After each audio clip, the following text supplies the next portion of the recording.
Hello friends, welcome back to my YouTube channel our solution. तो friends, आज की इस वीडियो में हम बात करने वाले हैं सीडीपी के टॉपिक वृद्धि एवं विकास की। तो आइए स्टार्ट करते हैं। इसमें हम सबसे पहले कुछ कॉन्सेप्ट क्लियर करेंगे और उसके बाद क्वेश्चंस लगाएंगे। तो आइए स्टार्ट करते हैं। तो सबसे पहला पॉइंट है हमारा यहाँ पर मानव विकास। तो मानव विकास का तात्पर्य यहाँ पे किसी भी व्यक्ति के जैविक या शारीरिक या संज्ञानात्मक या फिर सामाजिक संवेगात्मक क्षेत्रों में सुव्यवस्थित बदलाव करने से है।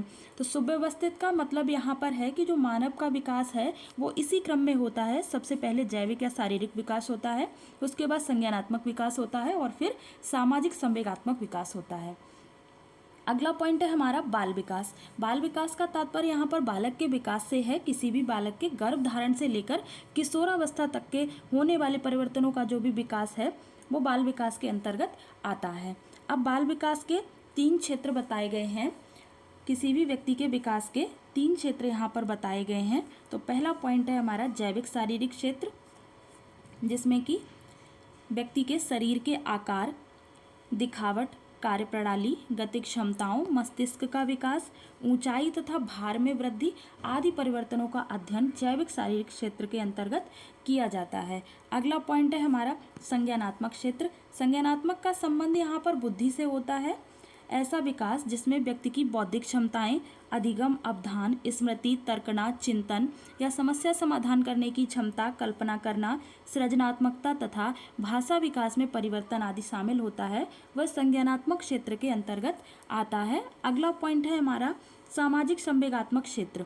तो सामाजिक संवेगात्मक क्षेत्र के अंतर्गत एक व्यक्ति के दूसरे व्यक्ति से संवेगात्मक संबंधों को या अंतःवैयक्तिक संबंधों को, मित्रता, नैतिक तर्कना तथा व्यवहार में परिवर्तन आदि के बारे में सामाजिक संवेगात्मक क्षेत्र के अंतर्गत आती हैं। जैसे एक शिशु को उसकी माता द्वारा स्पर्श करने पर प्रतिक्रिया देना या फिर एक बच्चे का अपने मित्र से लड़ना सामाजिक संवेगात्मक क्षेत्र के अंतर्गत आएगा। अब अगला पॉइंट है हमारा विकास के कारण। तो विकास के मुख्यतः 2 कारण बताए गए हैं। तो पहला है परिपक्वता और दूसरा है अधिगम। तो अधिकतर जो विकास है, जो विकासात्मक बदलाव जो होते हैं वो परिपक्वता और अधिगम, इन्हीं दोनों के परिणाम स्वरूप बदलाव होते हैं। अगला पॉइंट है हमारा गतिक कौशलों का विकास। तो गतिक कौशल 2 प्रकार के होते हैं। पहला तो है स्थूल गतिक कौशल और दूसरा है सूक्ष्म गतिक कौशल। स्थूल गतिक कौशल के अंतर्गत बड़ी बड़ी मांसपेशियां आती हैं, जैसे कि भुजाएं तथा टांगें स्थूल गतिक कौशल में शामिल होती हैं। जैसे किसी भी बच्चे का घिसटना, खड़े होना या चलना, कूदना, जिनमें टांगों या फिर भुजाओं का इस्तेमाल होता है, वो स्थूल गतिक कौशल के अंतर्गत आते हैं। 2 या 2 से अधिक अंगों के मध्य संतुलन बनाना या फिर समन्वय करना, तो ये सब स्थूल गतिक कौशल के अंतर्गत आते हैं। दूसरा पॉइंट है हमारा सूक्ष्म गतिक कौशल।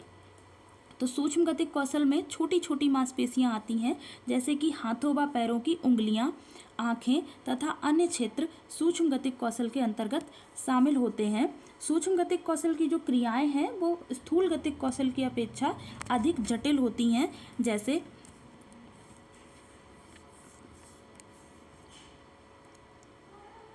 जैसे लिखना, वस्तुओं को पकड़ना, फेंकना या हिलाना, तो ये सूक्ष्म गतिक कौशल के अंतर्गत आता है।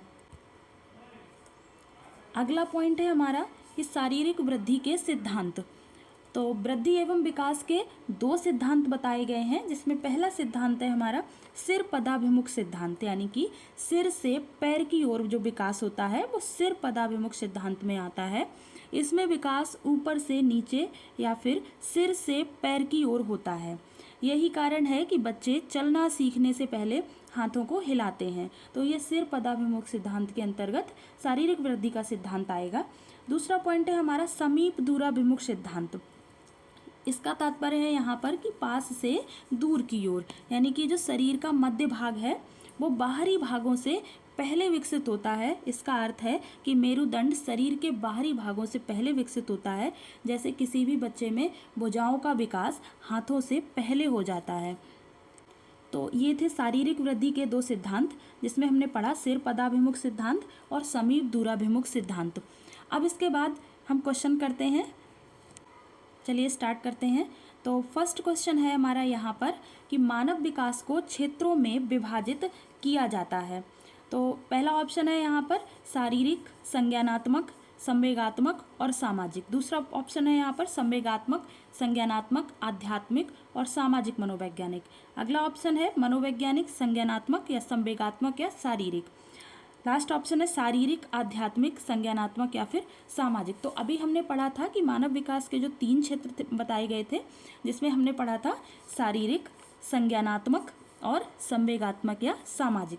तो यहाँ पर हमारा जो राइट ऑप्शन है वो हो जाएगा ऑप्शन फर्स्ट। अगला क्वेश्चन है, अवधारणाओं का विकास मुख्य रूप से किसका हिस्सा है? अवधारणाएं यानी कि कॉन्सेप्ट मैपिंग।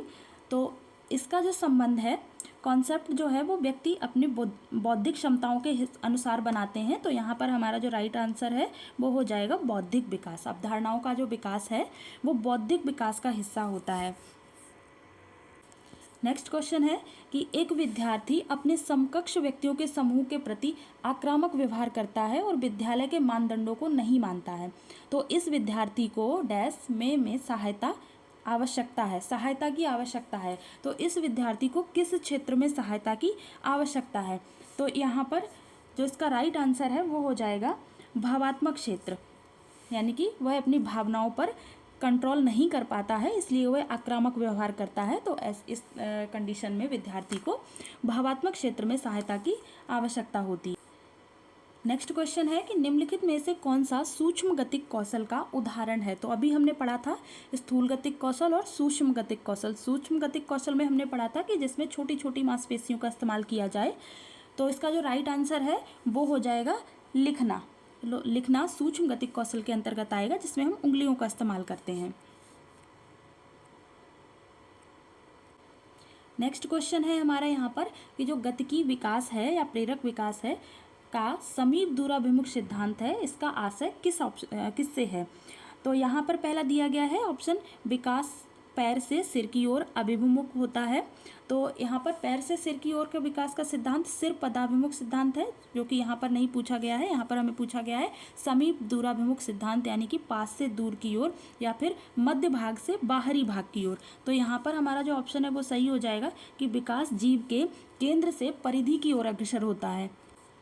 नेक्स्ट क्वेश्चन है हमारा, विकास का सिर पदाभिमुख दिशा सिद्धांत व्याख्या करता है कि विकास इस प्रकार आगे बढ़ता है। तो सिर पदाभिमुख का मतलब है कि जो विकास है वो सिर से पैर की ओर होता है। तो यहाँ पर हमारा ऑप्शन फर्स्ट सही हो जाएगा, सिर से पैर की ओर। अगला क्वेश्चन है कि शरीर के केंद्रीय भाग से परिधियों की ओर का जो विकास है वो किसको दर्शाता है, यानी कि मध्य भाग से बाहरी भाग की ओर। तो अभी हमने पढ़ा था इसको कि ये जो विकास है वो मध्य बाह्य विकास के सिद्धांतों को बताता है, यानी कि जो विकास है वो मध्य भाग से बाहर की ओर होता है। तो ये मध्य बाह्य विकास के सिद्धांतों को बताता है। अगला क्वेश्चन है हमारा, चालक विकास की दर में व्यक्तिगत विविधताएं होती हैं, फिर भी जो चालक का विकास का क्रम है वो डैश से डैश तक है, यानी कहाँ से कहाँ तक होता है। तो यहाँ पर हमारा राइट आंसर हो जाएगा अपरिष्कृत स्थूल चालक विकास से परिष्कृत सूक्ष्म चालक विकास तक, यानी कि जो चालक विकास का जो क्रम है वो स्थूल से सूक्ष्म की ओर होता है। नेक्स्ट क्वेश्चन में हमें मिलान करना है, जिसमें ए दिया गया है हमें कि समीप दूराभिमुख दिशा सिद्धांत, जिसको अभी हमने पढ़ा है कि मध्य भाग से बाहरी भागों की ओर या पास से दूर की ओर या फिर केंद्र से परिधि की ओर। तो समीप दूराभिमुख दिशा का जो सिद्धांत है उसका ऑप्शन ए का फोर्थ से मिलाएंगे, शरीर के केंद्र से बाहर की ओर। दूसरा दिया है सिर पदाभिमुख दिशा।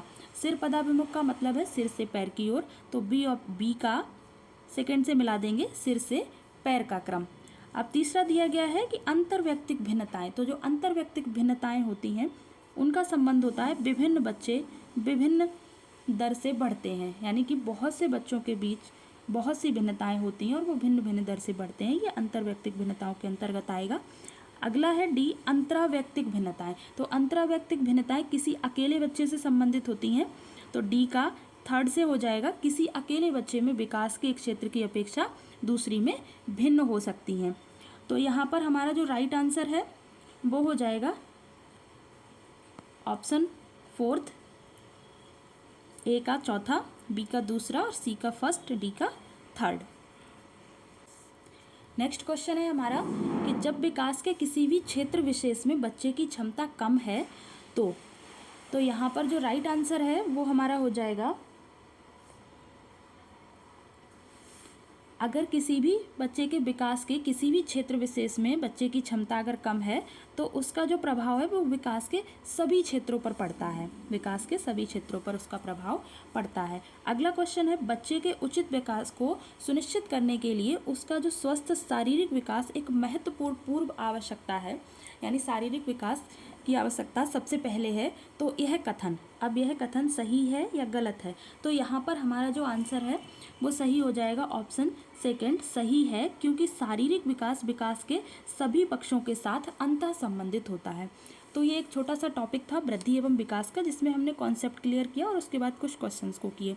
अगर वीडियो अच्छी लगी हो तो लाइक करें, शेयर करें, और इसी तरह से हम CDP के किसी और टॉपिक को अगली वीडियो में डिस्कस करेंगे। Thank you.